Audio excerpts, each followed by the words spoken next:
જઈએ તો શું કરીએ છે?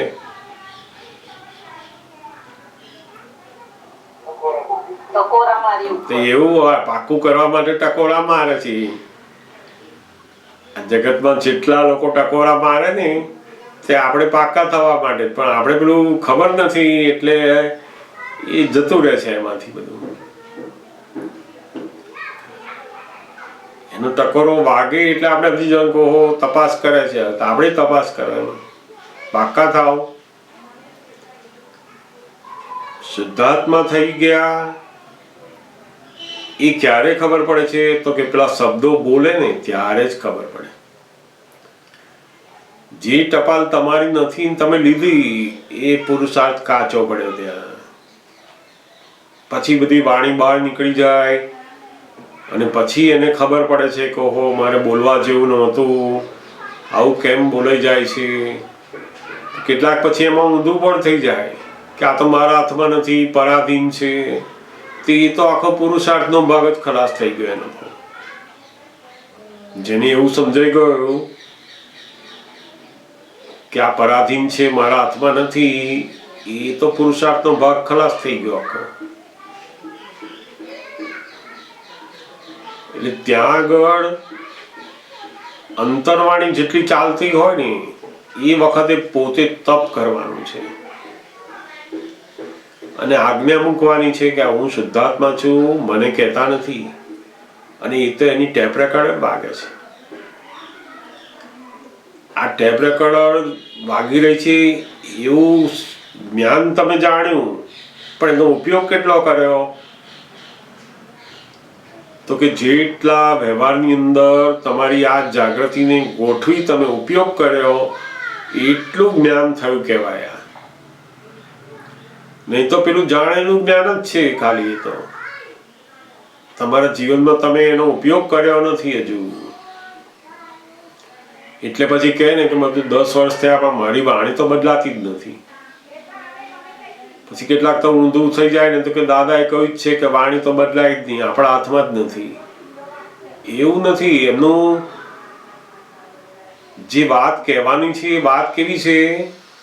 તો કે એમનું પોતાનું દર્શન, અને એ દર્શનને સમજાવવા માટે જુદા જુદા નિમિત્તોને શબ્દો કહેતા હોય છે. એમનું પોતાનું જે દર્શન છે, એમણે જે જોયેલું છે એ આપણે જોઈ શકતા નથી. એટલે આપણને શું કરે છે? તો કે તમને વસ્તુ દેખાતી નથી એટલે તમને શબ્દ દ્વારા સમજાવે છે. એટલે આપણે શું કરીએ? એ શબ્દથી ઇમેજિન કરીએ છીએ કે આવું હશે, આવું હશે. બસ એમના શબ્દોને જો આપણે આપણી સમજણમાં પકડી લઈએ તો પછી એનો દુરુપયોગ પણ થઈ જાય, ખબર પડે નહીં આપણને. જેમ આપણે ભણતા હતા નહીં, હાથી હોય, હાથીનું વર્ણન કરો. આંધળા લોકો હોય અને એક દેખતો માણસ હોય, એને ઊભો રાખ્યો અને હાથીનું વર્ણન કરે. પેલા બધા આંધળા છે સાંભળે છે. પેલા દોરડાનું વર્ણન કરે તો એ કહે કે દોરડું આની પૂંછડી છે એ દોરડા જેવી છે. તો પેલા આંધળા હોય એને દોરડું જ દેખાય, એને પૂંછડી શું છે ખબર નથી. આ શબ્દથી એને શું દેખાય છે? દોરડું દેખાય છે. જ્યારે પેલા દેખતાને શું દેખાય છે? તો કે પૂંછડી દેખાય છે. પૂંછડી દેખાનારા દર્શનને સમજાવવા માટે દોરડાની સિમિલી આપે છે શબ્દ દ્વારા, કે જેથી એને સામાન્ય સમજમાં ઉત્પન્ન થાય કે આવું હોઈ શકે. પણ એક્ઝેક્ટ ક્યારે ખબર પડશે? એ પોતે જ્યારે દેખતો થાય ત્યારે એને ખબર પડશે કે ઓહો પૂંછડી એટલે આવું હોય. એવું દાદા ભગવાને જે કેવળ જ્ઞાનમાં જોયેલી બધી વસ્તુઓ છે એને સમજાવવા માટે બધી વાતોને જુદા જુદા નિમિત્તો માટે એ શબ્દના ઉપયોગો કરે છે. અને એ શબ્દ દ્વારા આપણને પેલા દર્શનને એમનું સમજણને સમજાવવાની કોશિશ કરે છે. પણ એમાં જો એમનું દર્શન આપણને બરાબર સમજાયું નહીં તો પાછું મુશ્કેલી, આપણે પેલા શબ્દોને વળગી પડીએ. સમજાય ને? એટલે આપણો જે મહાત્માઓનો જે પુરુષાર્થ છે આજ્ઞા ધર્મનો, એ આ દરેક પ્રસંગો વખતે જે ઉપયોગની ગોઠવણી કરવાની છે એમાં વધારે ઊંડા ઉતરે ને તો આ બધી વસ્તુ એને અનુભવમાં આવતી જશે અને ધીમે ધીમે આ શબ્દોથી મુક્ત દશા આપણે વર્તી શકીશું અંદરથી. કેટલાકને તે એક શબ્દ કયા હોય તો મહિનાઓ સુધી ચાલે, જન્મો સુધી, આખી જન્મ સુધી ચાલે કે મને આવું બોલી ગયો. એ જ્યારે ભેગો થાય ને ત્યારે માણસે દેખાય ને એના શબ્દો આવું દેખાય, એમ ભૂલાય નહીં. આ શબ્દ એ બહુ જ અસરકારક છે. જ્યાં સુધી આ ડિસ્ચાર્જ અહંકાર છે ત્યાં સુધી હજુ શબ્દની પણ એટલી જ અસર કરશે. એટલે દાદા ભગવાને આપણને બતાવ્યું ને કે આ ટેપ રેકોર્ડ છે, એવી જાગૃતિ તમે રાખતા જશો, તમે શુદ્ધાત્મા તરીકે રહેતા જશો, એમ આ શબ્દની અસરોથી મુક્ત થશો. હવે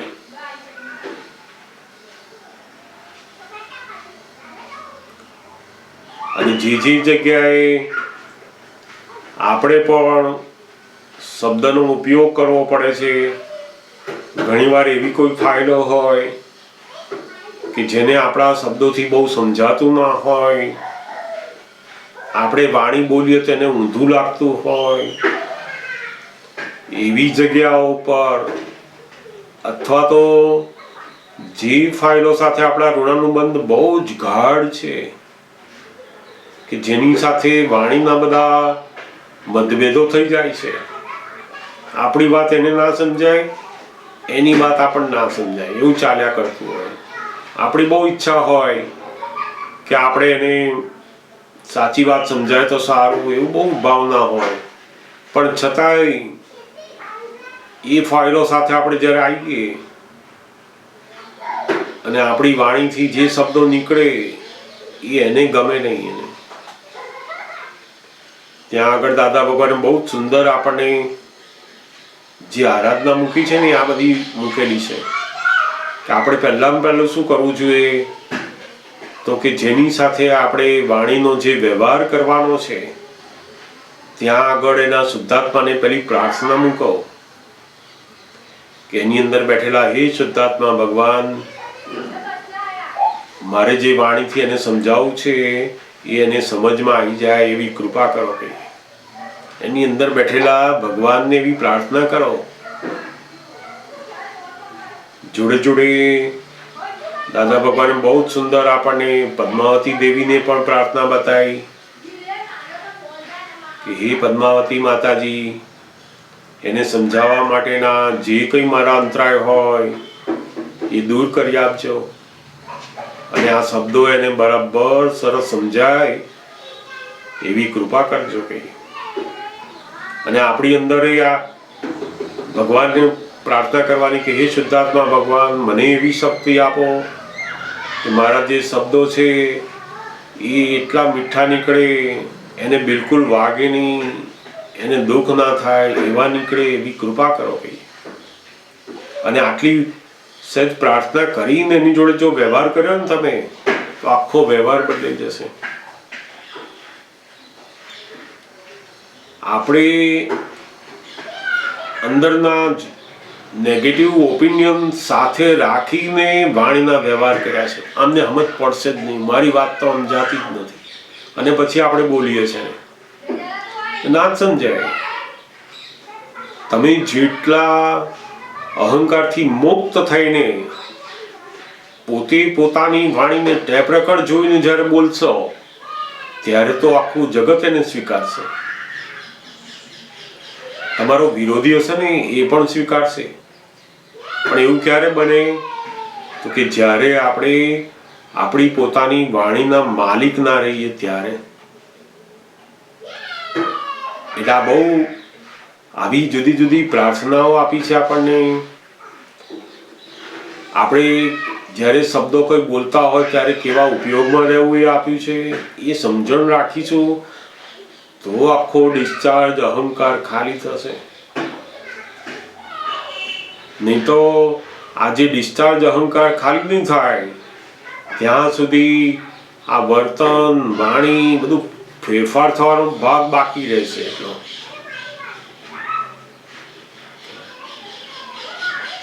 અને આખું જે સ્યાદવાદ બાજુ જવું જોઈએ, વાણી મીઠી મધુરી જવું જોઈએ, એ બાજુ નહીં જવાય. કેટલીક વાર તો પોતે જ પોતાની વાણીની અંદર એવી પકડ હોય કે હું બોલ્યો છું એ સાચું જ છે. એ બધી પકડો, વાણીની જાત જાતની પકડો, એ પણ વાણીની જે સ્યાદવાદ ઉત્પન્ન કરવામાં બહુ જ મોટું બાધક કારણ છે. પોતાની સાચી વાત કે ખોટી વાત, કોઈ પણ વાત ઉપર જો પોતે આગ્રહમાં પડ્યો, એની પકડ પકડી રાખી, તો પછી એ સ્યાદવાદ બાજુ જાય નહીં, એનો માલિક થઈ ગયા આપણે. એટલે જેમ જેમ આ બધું સમજાતું જશે કે આ વાણીના દુરુપયોગ બંધ થાય, દુઃખો દેવાના જે વાણીના શબ્દો છે એ બધા પ્રતિક્રમણ થાય, જૂઠું બોલવું, મસ્કરી કરવી, માન માટે બધા શબ્દો બોલવા, એ બધું ઓછું થાય. એમ કરતા કરતા કરતા વાણીની બહુ જ મોટી આરાધના છે. અને દાદા કહેતા ને એ આરાધનાથી તમારે શું થશે, ધીમે ધીમે તમારી વાણી જ આખી સરસ્વતી બનતી જશે. જેટલો પોતાનો ડિસ્ચાર્જ અહંકાર ઓછો થયો કે આખી વાણીનો પ્રભાવ બદલાતો જશે પછી. કારણ કે વાણી જ માણસને ભટકાવી પણ મારે અને વાણી જ માણસને તારી પણ શકે છે. તીર્થંકરો પણ પોતાની વાણી દ્વારા જ બીજાનું કલ્યાણ કરે છે. અને આખા જગતમાં રાગ દ્વેષ વધારનારે કોણ છે? તો કે આ વાણીનું માધ્યમ, શબ્દ. એક જ શબ્દથી કેટલા બધા રાગ દ્વેષ પણ ઉત્પન્ન થાય, અનંત કાળની ભટકામણ પણ ઉત્પન્ન થાય છે. અને એ શબ્દથી આપણને તીર્થંકરો તારી પણ શકે છે. એટલે જ વાણીને બહુ જ મોટી શક્તિનું સ્થાન લીધું છે. એટલે લોકો કહે છે ને, જ્યાં સરસ્વતી દેવી હોય ને ત્યાં બીજી બધી જ દેવીઓ એની મેળે જ આવે કે છે. આ લક્ષ્મીજી, અંબા માતા બધા જ આવે, કારણ કે સરસ્વતી દેવી તો બહુ મોટું માધ્યમ છે. આ માણસની વાણીનું જો સુંદરતા હોય, મધુરતા હોય ને તો બધા વ્યવહારો એકદમ એની મેળે આપમેળે સરસ થાય. અને માણસનું જ્યારે અસ્તિત્વ નથી હોતું ત્યારે લોકો યાદ કરે છે ને કે એના શબ્દોને. આજે આપણે દાદા ભગવાનને જે બધું યાદ કરીએ છીએ, બધું કરીએ છીએ, ના શું કરીએ છીએ, શેનું કરીએ છીએ? તો કે એમના જે શબ્દો છે, એમની જે વાતો છે, એને આજે આપણે યાદ કરીએ છીએ. એટલે બહુ જ મોટું માધ્યમ છે આ શબ્દો. વાણી બહુ મોટું માધ્યમ છે.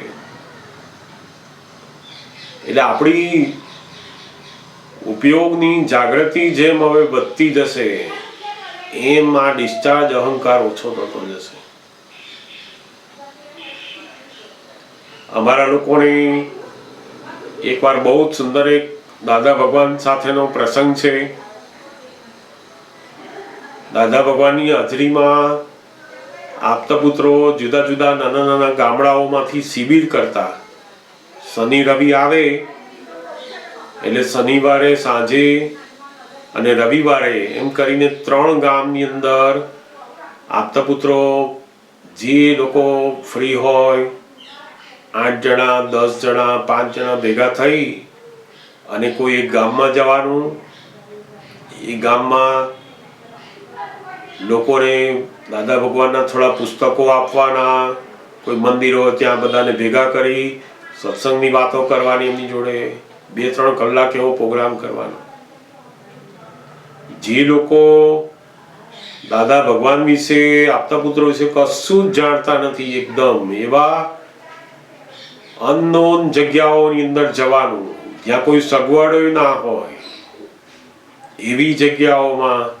ને ઘણી વાર તો સરપ્રાઈઝ શિબિર એટલે કે ગામે નક્કી ના હોય, બસ સ્ટેન્ડ ઉપર જઈને ઊભા રહેવાનું, જે બસ આવે એની અંદર બેસી જવાનું અને જે ગામનું આવે ત્યાં ઉતરી જવાનું. કોઈને ખબર નથી કે ક્યાં જવાનું છે એવું, એ પણ નક્કી નહીં રાખવાનું. અને જે ગામમાં ઉતરીએ ત્યાં આગળ 5 આપતા પુત્રો હોય, 7 આપતા પુત્રો હોય તો શિબિર થાય. ત્યાં આગળ લોકો ભેગા થાય, લોકો બધા પ્રશ્નો પૂછે, એમને બધી વાત સમજાવવામાં આવે, સરસ બધી વ્યવહારિક સમજણો આપવામાં આવે. આવું ઘણી વાર થાય.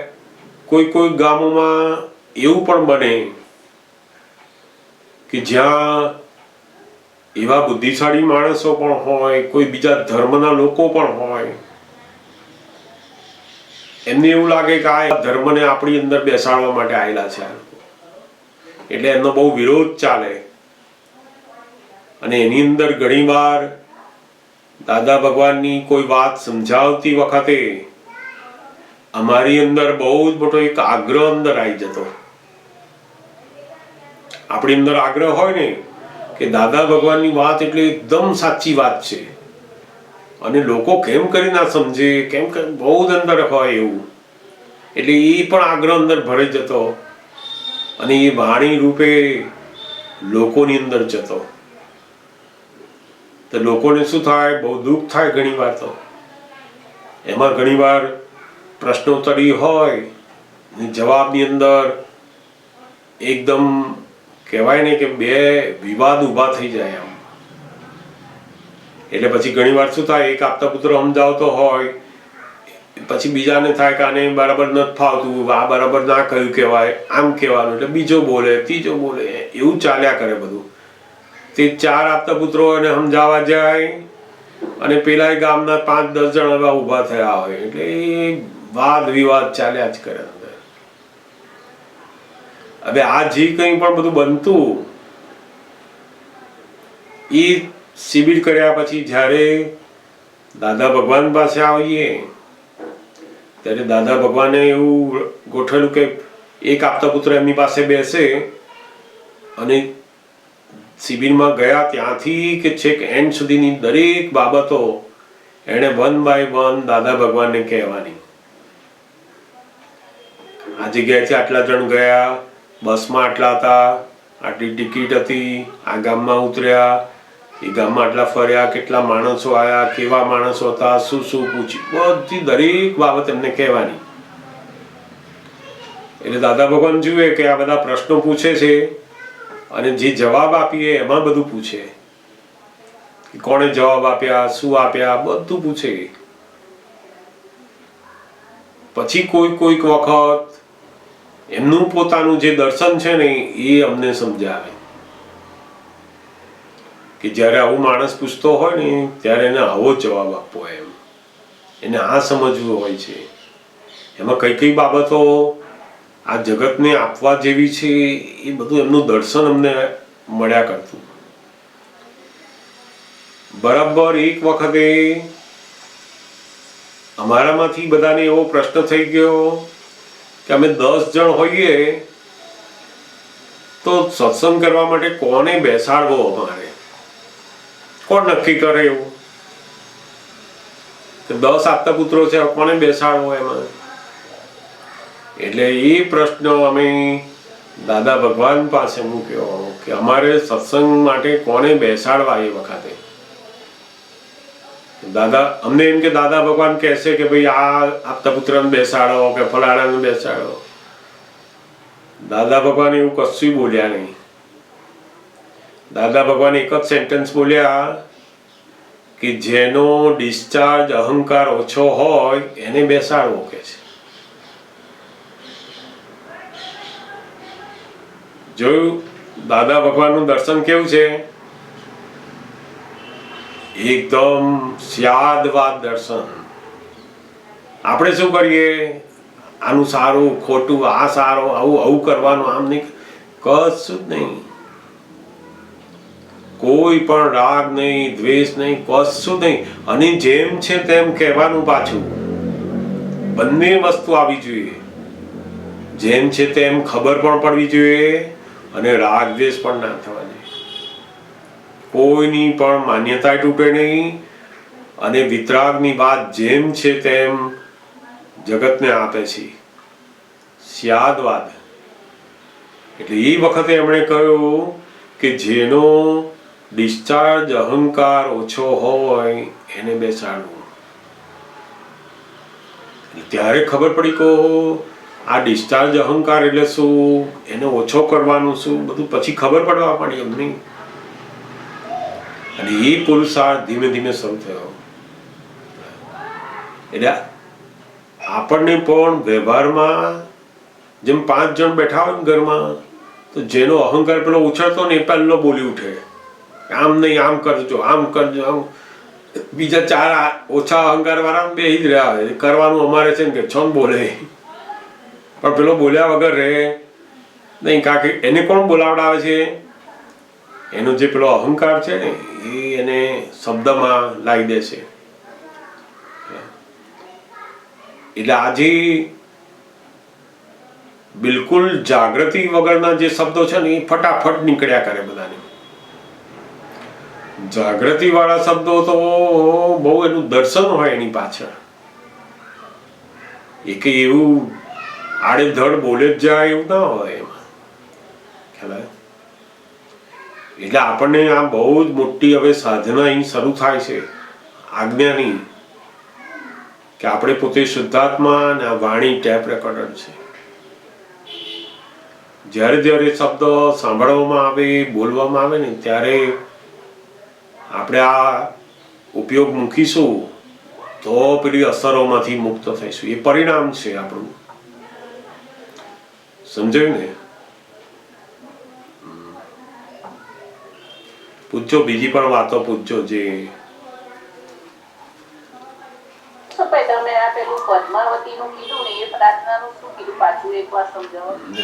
એટલે પહેલી જે પ્રાર્થના છે એ કઈ છે? તો કે પોતે સામાના શુદ્ધાત્માની પરવાનગી લેવાની.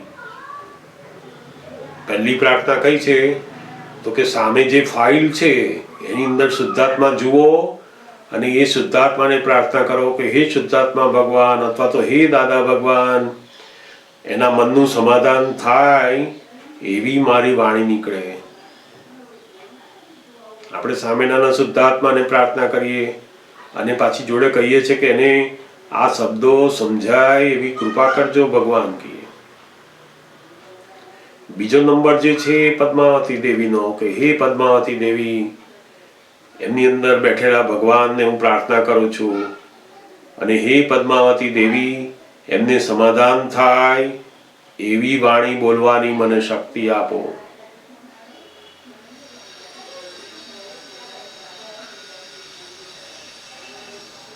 અને ત્રીજું જે છે આપણી અંદર બેઠેલા ભગવાન, આપણી અંદર જે શુદ્ધાત્મા છે એને આપણે પ્રાર્થના કરીએ છીએ કે હે શુદ્ધાત્મા ભગવાન, મને એવી વાણી બોલવાની શક્તિ આપો કે એને દુઃખ ના થાય અને એને શબ્દો રૂપે બરાબર એને સમજાય એવી કૃપા કરો. કે એટલે આપણા ભગવાનની કૃપા, એના ભગવાનની કૃપા અને પદ્માવતી દેવીના આશીર્વાદ, આખો વાણીનો જે વ્યવહાર છે ને એ સરસ ઉકળશે. જ્યાં જ્યાં બહુ ચીકણી ફાઇલો છે, કોઈક એવા પ્રસંગો છે કે જેની અંદર બહુ જ એવા મતભેદની જગ્યાઓ છે, ત્યાં જઈને આપણે બેઠા તો આ પ્રાર્થના કરીને પછી બધો વ્યવહાર શરૂ કરવાનો. બહુ જ સુંદર રીતે કામ કરશે આ. સમજાયું ને?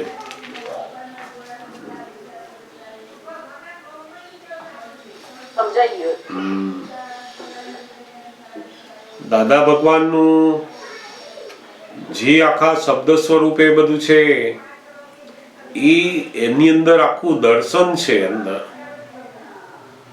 એમને કોઈ યાદગીરી નથી,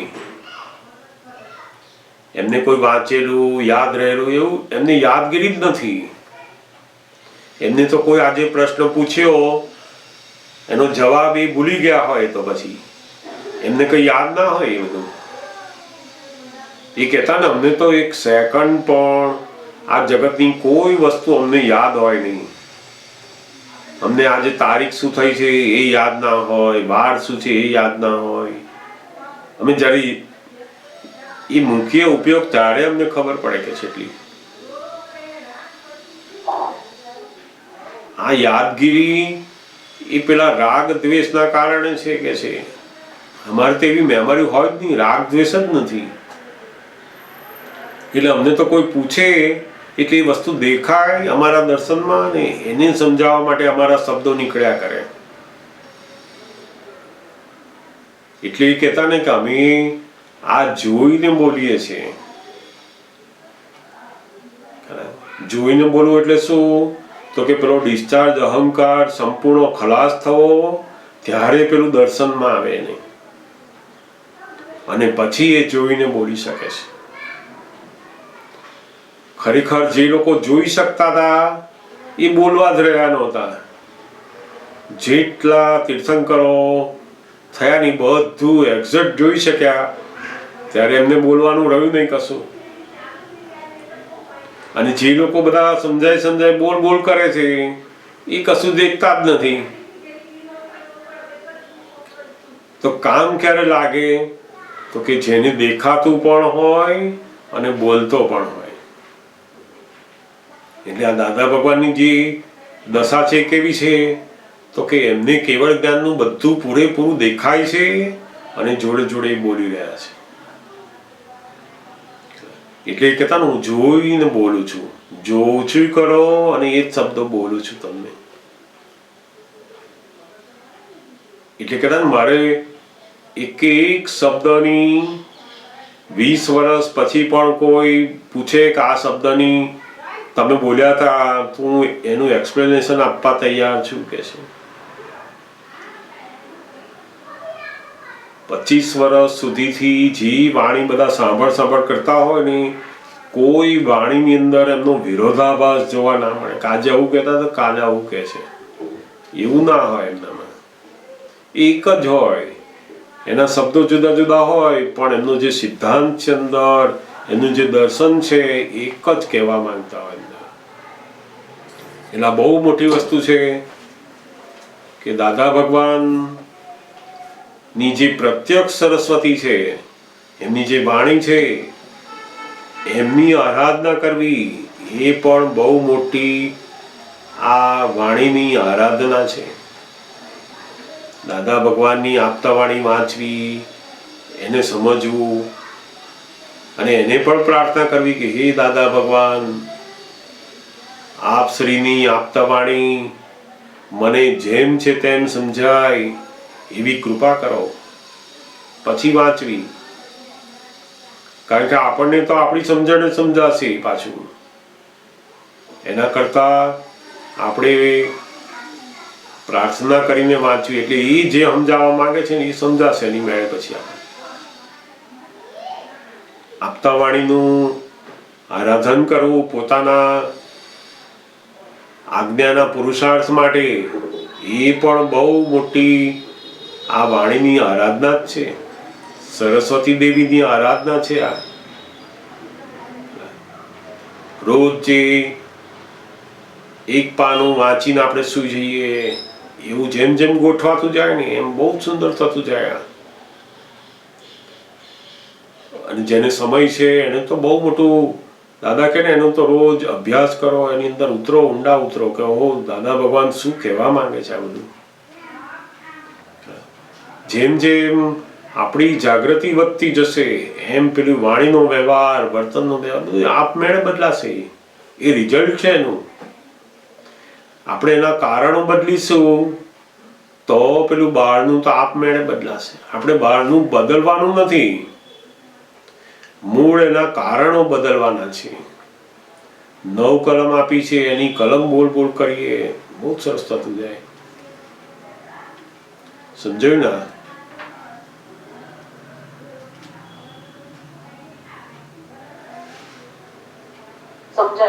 બરાબર. પૂછજો, બીજી વાતો હોય તે પણ પૂછજો જરૂરથી. જય સચ્ચિદાનંદ. જય સચ્ચિદાનંદ. મને એવું પૂછવું છે કે આપણે આજે આપતાવાણી નવમી છે, જે અંતસ્કરણ પર છે, આખું મન વચન મન અહંકાર જે બધું બતાવ્યું છે અંદર, બરાબર. તો એનું એ આપતાવાણી ને આપણે વાંચી શકીએ, એક વાર વાંચી છે.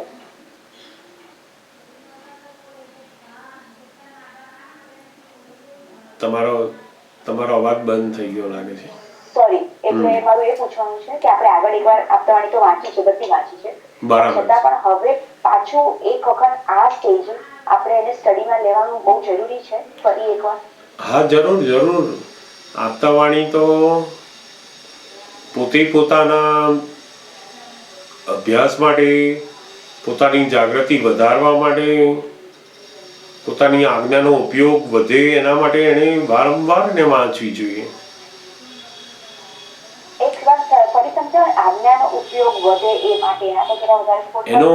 એનો જે મૂળ હેતુ, આપતાવાણી વાંચવાનો મૂળ હેતુ શું છે, તો કે આપણે કેમ કરીને દાદા ભગવાનનું જે પૂર્ણ દર્શન છે, એમની પૂર્ણતા જે છે આખી, એ દરેક બાબતને આપણે બધા જ એંગલથી આપણે જાણીએ નહીં. ઘણીવાર શું આપણે વાણી પ્રત્યે, મન પ્રત્યે, અભિપ્રાય પ્રત્યે કોઈ પણ બાબતે 1-2 વસ્તુ જાણી હોય, બીજી 10 વસ્તુ બાકી છે બધી. તો બધા જ કોર્નર ઉપરથી એમનું દર્શન ભેગું કરીશું ત્યારે આખું એ શું કહેવા માંગે છે એના ઉપર આવીશું આપણે. એટલે વાણીનો પરિચય, એનો અભ્યાસ એમ કરતા બહુ મોટું દર્શન આપણું ખુલે એમાં તો.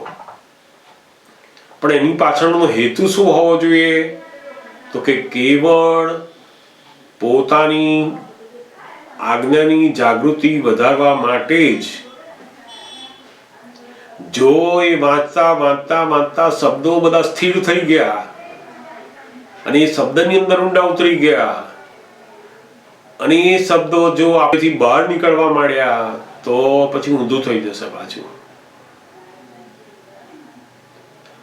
શબ્દ અંદર જવા જોઈએ, બહાર નીકળવા જોઈએ નહીં, તો પેલું પચવાનું શરૂ થાય અને તો ખરેખર વાંચી કહેવાય છે નહીં. શબ્દોને આપણે વાંચ્યા એ અંદર જ રહેવા જોઈએ. જેમ દવા ગોળી લઈએ તો અંદર જાય, બહાર કાઢવાનું નહીં એને, નહીં તો પછી રોગ મટે નહીં આપણો. એ સાચી આપતાવાણીની આરાધના કહેવાય છે, સરસ્વતીની આરાધના છે. એક વાર નહીં 10 વાર વાંચશો ને તોય એ વાણીની અંદરના જે દર્શન છે ઉઘડતા એમના તો એક વાક્યોની અંદર અનંત શાસ્ત્રો મૂકેલા છે. આપણું દર્શન જેમ જેમ વધતું જશે ને એમ આપણને દેખાતું થશે કે ઓહો, આમાં તો આવું કહેવા માંગે. પછી 6 મહિના થશે ને એટલે ફરી સમજાશે કે ઓહો, આમાં તો બીજું આવું પણ છે કહેવા માંગે છે. એટલે કેટલા બધા અર્થો, એટલા બધા શબ્દોની અંદર ભરેલા છે. એટલે જેમ જેમ આપણે એનો વધારે ને વધારે અભ્યાસ થતો જાય અને આજ્ઞાની જાગૃતિ માટેનો તો બહુ જ સુંદર કામ લાગે એવું છે. એટલે એક વાર વાંચ્યો તો બીજી વાર વાંચવી, ત્રીજી વાર વાંચવી, 10 વાર વાંચશો અને એ કહેતા કે અમારી વાણી વાંચશો ને એટલે નવી ને નવી જ લાગશે તમને, કોઈ દાડો જૂની થાય નહીં. એટલે જેની પાસે એવો સમય હોય તો જરૂરથી એને વાંચવી જોઈએ, સમજવી જોઈએ અને પોતાના આજ્ઞાની જાગૃતિ માટે એને કામમાં લેવું જોઈએ બધું. ઓહો, દાદા ભગવાન અહીંયા આવું કહેલું છે. પણ એ પેલા શબ્દો અંદર જવા જોઈએ, બહાર નીકળવાના નહીં, તો ખરું કામ થયા કરે. સમજાયું ને? ઘણી વાર એવું બી કહેવામાં આવ્યું છે કે બધી આપતાવાણીમાં બહુ બધાની સાથે વાતો થઈ છે કે બધાની એના માટે જે વાણી નીકળવાની જરૂર છે એ દાદાએ વાતો કરી છે, તો બધી આપણા માટે કામની ના હોય. અને પછી અમુક અંશે સાચી છે, પણ આજે આપણે કહેવાય ને કે પેલું 12મા ધોરણની વાત, કોલેજની વાત હોય ને એના ઉપર આપણે નહીં આવવું. ત્યારે આપણે પહેલા બીજા ધોરણ ઉપર જવું. પહેલા ધીમે ધીમે તમે એવી જગ્યા ઉપર આવશો ને એટલે તમને આપતા વાણીનું પછી એની મેળજ ઓછું થઈ જશે. તમે તમારા પોતાના સદુપયોગ ઉપર આવશો પછી ધીમે ધીમે. જેને આજ્ઞાનો એટલો બધો સદુપયોગ વર્ત્યા જ કરે એને પછી બહુ જરૂર નથી એને. અને વાંચતી વખતે પોતાની એ સમજણ તો જરૂર રાખવાની છે એને કે આ વાણી એ નિમિત્તના આધીન નીકળેલી છે. એ સમજણ તો જોડે જોડે રહેવી જ જોઈએ ને કે આ દરેક શબ્દો એમના એ કોઈ પ્રશ્નના જવાબ નથી. એ સામાની જે પ્રકૃતિ છે એને જવાબ આપે છે. આપણે મોટા ભાગે શું કરીએ કે જે પ્રશ્નના શબ્દો છે એને આપણે જવાબ આપીએ છીએ. જ્યારે જ્ઞાનીનું દર્શન કેવું હોય છે કે એના શબ્દો ગમે તેવા હોય પણ એની અંદર એ વ્યક્તિની જે પ્રકૃતિ છે એમાંથી એને પુરુષાર્થ તરફ, આત્મા તરફ કેવી બાજુ જવું એ દર્શન આપે છે. એટલે દરેકનું જુદું જુદું હોય, નિમિત્તના આધીન વાણી હોય છે. આપણે એ શબ્દોને પકડી નહીં લેવાના. એ શબ્દોની પાછળનું દાદા ભગવાનનું જે દર્શન છે એને પકડતા જ જવાનું ધીમે ધીમે. તો એને બહુ નુકસાનકારક નથી. જે શબ્દો ઉપર બેસી જાય એને તો બહુ નુકસાનકારક છે પછી.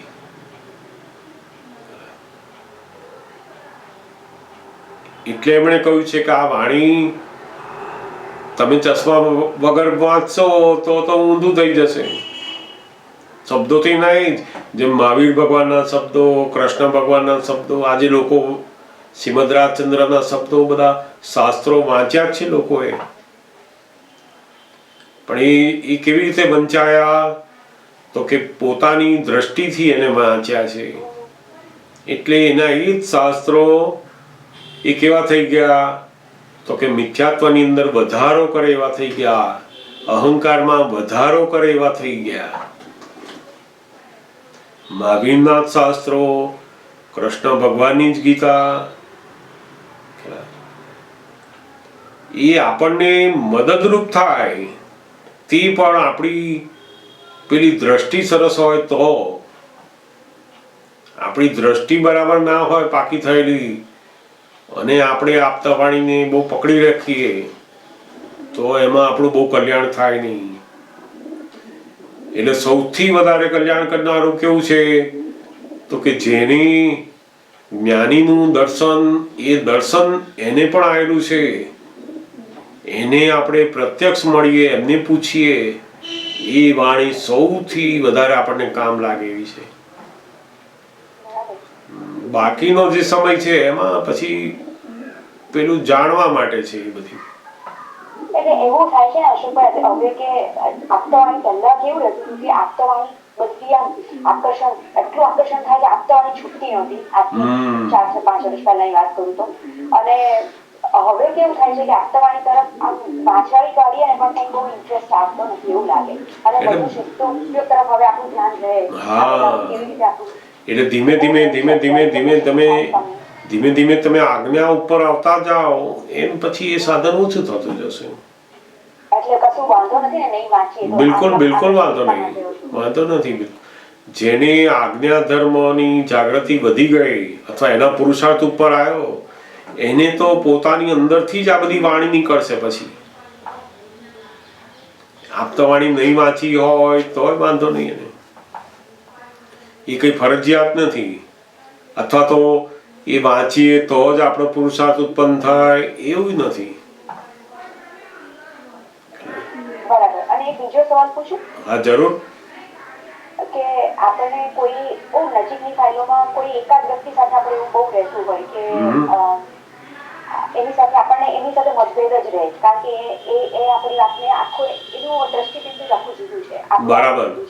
એટલે આપણને એમ થાય કે એને સમજણ પડતી જ નથી એમ, અથવા એ સમજવા માંગતી જ નથી, પણ આપણને ખબર છે એટ ધ સેમ ટાઈમ કે વ્યવસ્થિત શક્તિ જ કરતા છે, એ કરતા નથી, એ પણ એટલી સમજ પાકી છે આપણી અંદર. પણ છતાંય ઘડી ઘડી મને આમ ખબર પડે છે હમણાં લઈ કે મારી અંદર છે ને આખા દિવસમાં 8-10 વાર આ થોટ આવી જાય, અને એ થોટ આવે ને એટલે હું કહું કે નોય મારા વિચાર, એ આપણે શુદ્ધાત્મા જોઈ લઈએ કે પછી આને આપણે અવોઇડ, એને આપણે કાઢી નાખીએ, આપણે આપણા સુધી ઉપયોગમાં રહીએ, પણ છતાં બી એ આવી જાય છે. તો એ સમયે મારે નોય મારા વિચાર કે નોય મારી, આપણે એ જ રીતે મૂકીએ તો એ તો મૂકીએ તો એ ઘણી એવું કહે છે કે નોય મારા તમે 1000 વાર બોલો, તો એ બોલવાની વસ્તુ અને એની ઉપરનો એક ઉપયોગ જેમાં હું એને શુદ્ધ જ જોઉં છું કે નહીં, એ શુદ્ધાત્મા જ છે અને એનો વ્યવસ્થિત અત્યારનો કરતા છે અને એ ભમરડો છે એટલે એનું ઉકળે છે આ રીતે. તો એ ઉપયોગ બી મારી પાસે છે. અને આ નોય મારો, એ બેમાં મારે કયું કરવાની જરૂર છે? કારણ કે આપણે ઘડી ઘડી અત્યારે પજવે છે આ. ના, એટલે તમારે આમાં કેવું છે કે શિલ્પાબેનને જે થોટ આવે ને એ પેલાની જોડેના જે ઋણાનુબંધનો હિસાબ છે એના ભાગમાં આવી રહ્યા છે, અને એની જોડે જોડે તમે આ જે મારાપણાનું અંદર પડ્યું હશે એ ચોંટેલું છે, એટલે વિચાર વધારે વાર આયા જ કરે. પણ આપણે એ 10 વખત વિચાર આવે તોય વાંધો નહીં, આપણે જુદા રહીને જોવાના છે. તમારે નોય મારું કરવાનું કે મારા છે એવું કરવાનું કશું છે નહીં. તમારે ખાલી જોવાનું છે કે ઓહો આમના માટેનો લાગણી વાળો વિચાર મને અંદર આવે છે કે આ સમજે તો સારું એવું થયા કરે છે અંદર. પણ એ તો શિલ્પાબેન સાથેનો જે ઋણાનુબંધ છે ને એટલે વિચાર આવે છે. એ લાગણીના ઋણાનુબંધ અંદર લઈને આવેલા છો તમે એટલે ઉકળે છે. હવે તમારે એને જોયા કરવાના છે કે ઓહો શિલ્પાબેન ને આવે છે ને તમારે જોવાના છે બસ, એટલે ખાલી થતા જશે. આપણે એને કાઢવાના નથી, જોવાના છે.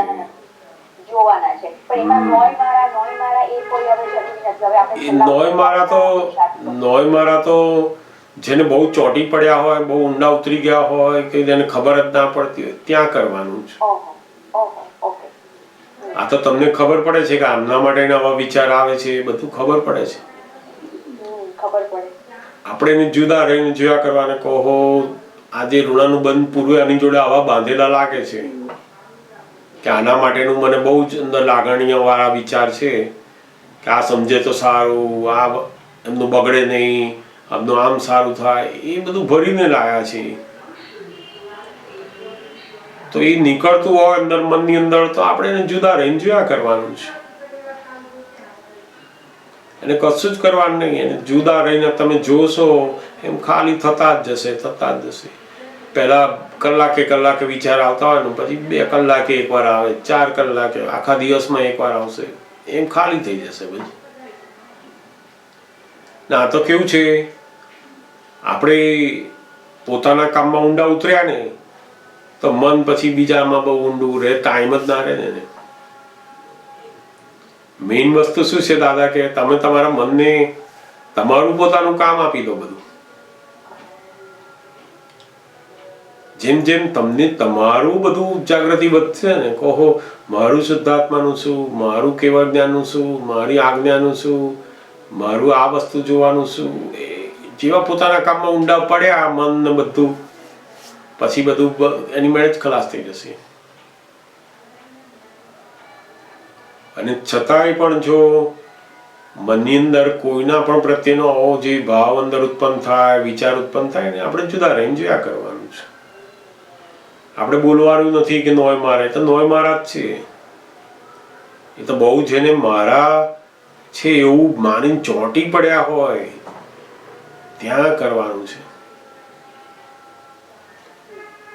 અને કોઈક વાર આપણે જ કહેવાનું કે શિલ્પાબેન બધી ફાઇલો છે કે આપણા સમજાવવાથી દુનિયા સમજે એવી છે નહીં. એ તો એને પણ સમય પાકે ત્યારે એને સમજાય. તીર્થંકરો નહીં તો બધા જીવોનો મોક્ષ ના કરી નાખે, પણ ના થાય કે એનો ટાઈમ થવો જોઈએ ને. જ્યાં સુધી પેલાનો ટાઈમ પાકે નહીં ત્યાં સુધી જ્ઞાનીઓ તીર્થંકરો પણ કશું કરી શકતા નથી. એટલે એ જ મને થતું હતું કે આ કંઈક સમજણ ખૂટે છે કે શું થાય છે, પણ આઈ ગેસ આપણો એટલો તકનો સમય આપણે કાઢવાનો હોય એટલે સમય જ કાઢવાની વાત એ સમય કાઢવાનો. અને પછી આપણે શું કરવાનું તો કે જ્યાં આગળ આપણને આવા ભાવના અંદર બધી વિચારો ઊભા થાય છે ને ત્યાં આગળ આપણે મનને જોડે તરત કામ આપવાનું. તું એ કામ કર કહીએ એના માટે સરસ ભાવના મૂક અંદરથી. તું પેલું બોલવાનું કે છે કે આને સમજાવો અને આમ કરો એના કરતા શું કર કહીએ તો કે તું અંદર એના માટે ભાવના મૂક. જ્યારે જ્યારે મન કહે ને કે આને ક્યારે સમજાય તો કહેવાનું તું પ્રાર્થના કર કહીએ એટલે સમજાશે ને. એની અંદર બેઠેલા ભગવાનને પ્રાર્થના કર, શુદ્ધાત્માને પ્રાર્થના કરો, દાદા ભગવાનને પ્રાર્થના કરો, એવું કરાય ને એને મૂકી દેવાનું બસ. ત્યાં પ્રાર્થના કરીને એટલે એનો ટાઈમ જલ્દી પાકશે કહીએ. આપણું કામ એ છે કહીએ આપણું કામ એ છે તું આ પ્રાર્થના કર એટલે પેલાનો ટાઈમ પાકે કે તારી વાત સમજી શકે, તને પૂછે તો બરાબર એનું થઈ શકે, બધું સરસ થાય એનું. એટલે એમાં શું થાય પ્રાર્થનાની અંદર આપણું સરસ રહે અને પેલાનું સરસ કામ થાય. પેલું ટાઈમ વગર સરસ જમણ આપીએ ને પણ એ તો ફેંકી દે પાછો. તો પેલો ભૂખ્યો હોય ત્યારે આપીએ ને ગમે તેવું તો એ તું બહુ સરસ બનાવ્યું, તમે બહુ સરસ બનાવ્યું, તમે બહુ સારું કર્યું એવું કે. એનો ટાઈમ પાકો જોઈએ ને. અમને દાદા ભગવાન કહેતા ને ઉનાળાની અંદર આપણે એકદમ સરસ નવા ને નવા ગરમ કામડા લઈને લોકોને આપવા જઈએ તો કોણ લે કે છે?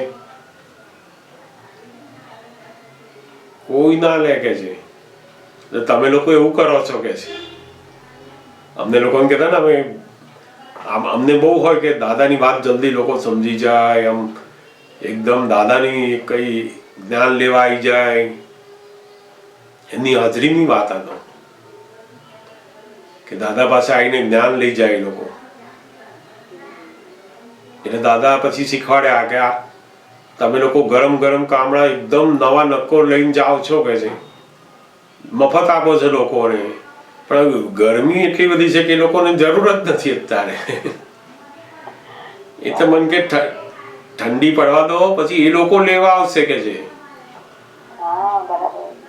એને ઠંડી તો પડવા દો કે છે.